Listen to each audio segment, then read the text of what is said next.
but we're gonna make it beautiful and redeem it this year. Okay, are you ready? How to prepare for 2016? Number one, the first thing that we need to redeem, take back, make beautiful, is we need to redeem our purpose. Redeem your purpose. Answer this.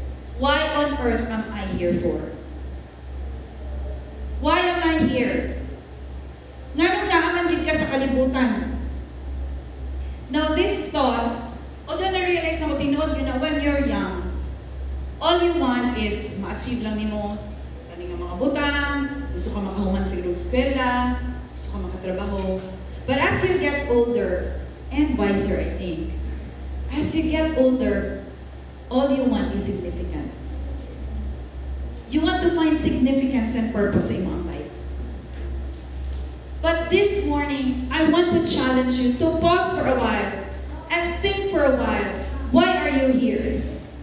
Nganong naamanggit ka sa kalibutan? Naalang ba ka sa kalibutan para ipanganak, motubo, mag-eskwela, mag-eskwela, magtrabaho, mamilyo, manganak, saan na dayo? Balik-balik lang, routine.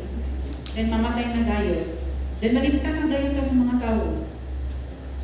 I mean, why are we here? Why are you here? What on earth am I here for? What is my purpose? Nganong naamang ko diri sa kalibutan? Naarap ako sa kalibutan para panamas-tamasan ang akong hitsura? Na sige lang sila ingon nga gwapo ko? Or gwapo ko? Nganong naaman ka diri sa Cebu? Nganong wala man ka dito sa US of A? Nagusto unta ka nga blonde imong buhok. Gusto unta ka taas imong ilong. Gusto unta ka nga appointed nose, dili disappointed nose. Sila, but why am I here? Why are we here? In this season, at this time, nga grabe ang technology, nganong karon man ta gipakatawo sa Ginoo. Acts 17:26 says, and He made from one man every nation of mankind to live on the face of the earth, having determined their appointed times and the boundaries of their land and territories. Yun ang Acts 17, that God has appointed the time for you to be born and the place for you to be born. God has appointed you to live at this time. This is your finest moment. This is your finest hour. This is our beautiful time. Nakakaaning na generation. And God has a purpose. God has appointed for you to live here in the Philippines. When God has appointed you a time and a place to be born, surely God has a purpose for your life. I remember, or if we will recall, growing up, daghan kayo tag mga damgo. No? Gusto ko may mong teacher, kaya makita ka ni mong teacher. Gusto ko ka may mong teacher. When we were younger, we have so many big dreams. Pero as we grow older, daghan naman nagkantsaw sa atoa, daghan na tagpalpak, daghan na tag-failure. So, giubos-ubusan na lang natong atong standard. Then we forgot our dream. And many times our dream is always connected to the purpose of why God created you. Why are we here? We can't afford na ang 2016 nagtuyok-tuyok lang gihapon ang atong kinabuhi. The same routine that we have. Balay, trabaho, luto, laba, selro usahay, usahay dili, simba usahay, usahay dili, kumin usahay, usahay dili.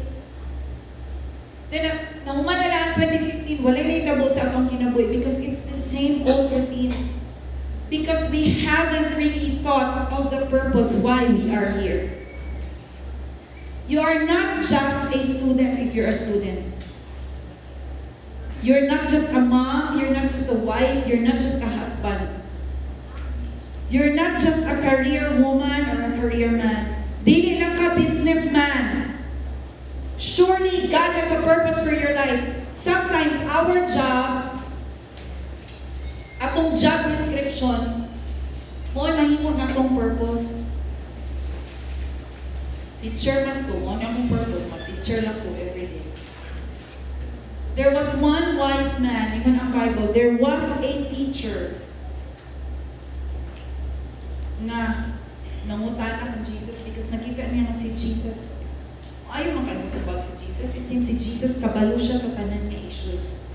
So the Bible says there was one teacher who asked Jesus, what is the greatest commandment? Nga naman yun na ako, unsa man yun mo man ko sa kinabuhi, i-create ko ni mo, Lord. Kay dili man ko liki lang sa kawayan. Tungod kay i-create man ko ni mo, Lord, nga nung naamang yun ko diri sa kalibutan. What is my purpose? Why am I here? What's your command for me? Gibutan ko ni mo diri sa kalibutan. What's your plan for me? And Jesus said in Mark 12:30, love the Lord your God with all your heart, with all your soul, with all your mind, and all your strength. Love the Lord your God with all your heart, with all your soul, with all your mind, and with all your strength. That's the reason why we are here. The reason why we live is because God said we live to love Him with all our heart, with all our soul, with all our mind, with all our strength. It doesn't matter if you're working. As you work, pagpadong ka sa imong opisina, are you loving the Lord? Am I loving the Lord with all my heart, with all my soul, with all my mind, with all my strength? Am I loving the Lord? Or if nagtrabaho lang ka sa balay because mama ka, walang bantay ka sa imong mga anak, walang atiman ka sa imong mga anak, walang pakaon ka sa imong pamilya, am I loving the Lord? Ask yourself, am I loving the Lord with all my heart, with all my soul, with all my mind, with all my strength? The reason why we are here is because we are to love the Lord. That's our purpose. We are to love God in everything that we do. Because when we love God, when we are working, we display His goodness. We display His excellence. Pag may ka na, I love the Lord with all my heart. I am loving you, Lord. That's the reason why I'm gonna be excellent in my job. Because I'm gonna give you glory.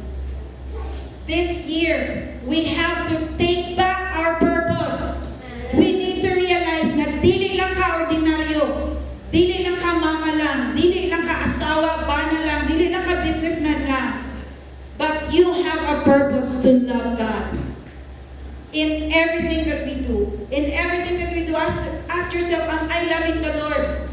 Lord, this is my purpose. When we wake up every day, my purpose is to love you, Lord. I'm gonna plan my day. I'm gonna make you my first priority. I'm gonna love you, Lord. And because I love you, Lord, I'm gonna serve my family. I'm gonna be excellent sa akong school. I am loving you, Lord. That is your purpose. Many times, ang ato ang ginahimo, mahimo ng tiring because we miss the whole point of it. Our purpose, first and foremost, is to love God. Before anything else. And when we redeem that purpose, doing the things that we do, magnegosyo man ka, trabaho man sa balay, estudyante man ka, even in the ministry, it's not going to be a struggle. Because at the back of your mind, you're saying, Lord, I am just loving you. I am fulfilling my purpose. When we don't redeem our purpose, magtuyok-tuyok lang ka ihapon. Mura tag electric fan, nagigamit na to washing machine. Ang electric fan ba, washing machine? Paglaba ko, ibutang ko sa electric fan. Of course, pwede na ni mo imuon, pag umana na, gisig-gisig mo sa inyo. O tuyok magyapon, pareho ra. But that's not the purpose of the electric fan. When we don't redeem our purpose, we destroy our lives. That's the reason why at the end of the year, wala mong ko'y significant ka na ito. Dili man ko fulfill. A beautiful year demands that we redeem our purpose. Hindi naman kapag redeem your purpose. Redeem your purpose. Tingnan siya, you are not ordinary. The second thing that we need to redeem, This year, for a beautiful 2016, we need to redeem our family. Sige, I'm gonna give you a few minutes to find a partner. Talk sa imong seatmate. How's your family? How's your family relationship? Ano? How's your family relationship?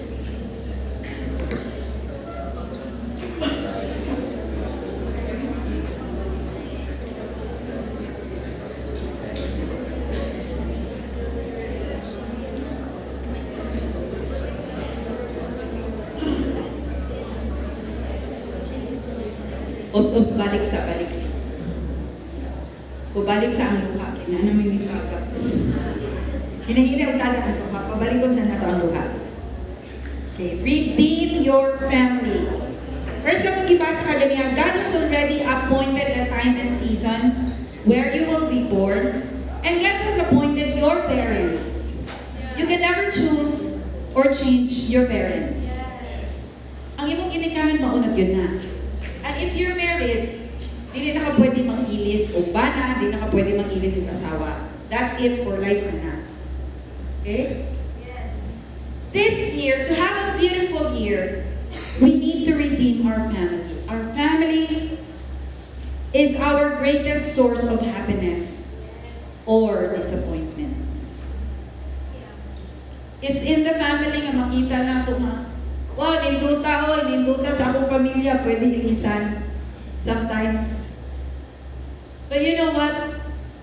God has already chosen your family. Mauna yun na siya inyong pamilya. But God can make your family beautiful this year. Tingnan mo tapat, are you excited? Redeem your family. Nami experience pagbulang ka na. Ang among house manggod kay na anay tapad nga house nga divided ra manggod siya o divided siya kanya. Sige na. It is screen. Ang iyang division pa ba? O wires. So makita ra ni mga imong tapad. And ay bata sa pikas ng mga 6 years old nga girl na. Siyempre, ganun na siya magtula ng mga bata. Pero ang bata, dili man siya, miski pasudlo na ko siya sa among house, di man masugot ang mama ba. So, anak sa Andres, hi! Surya sila sa Barbara, bikes Andres, stories Andres, iya. Siya, magkinatagi sila ng pagkaon. And then lately lang, kaya nangutana si Andres na, do you like me? Yun ang bata nga, no. Yeah. Si Andres, kaya pagkadungog niya, ano siya nga, like me, please. Do you love me? Love me, please. Ang bata, ano siya, no, bigay siya ganahan daw. So, miski yun sa niyang hangin, limang yun ang bata. Niyaat ko siya sa iyang papa. Nahugas ng plato yung papa. Nasiya sa iyang papa na. Dili lagi siya ganahan ako pa. Ano di mo siya ganahan ako pa? Ano? And, magka-deliver ko may ganun yung bata ako sa Korea. So, i-explain sa iyang papa na. Dili yung tanan, ganahan sa imo ah. Diba? Tanang tao ba ganahan sa ato ah?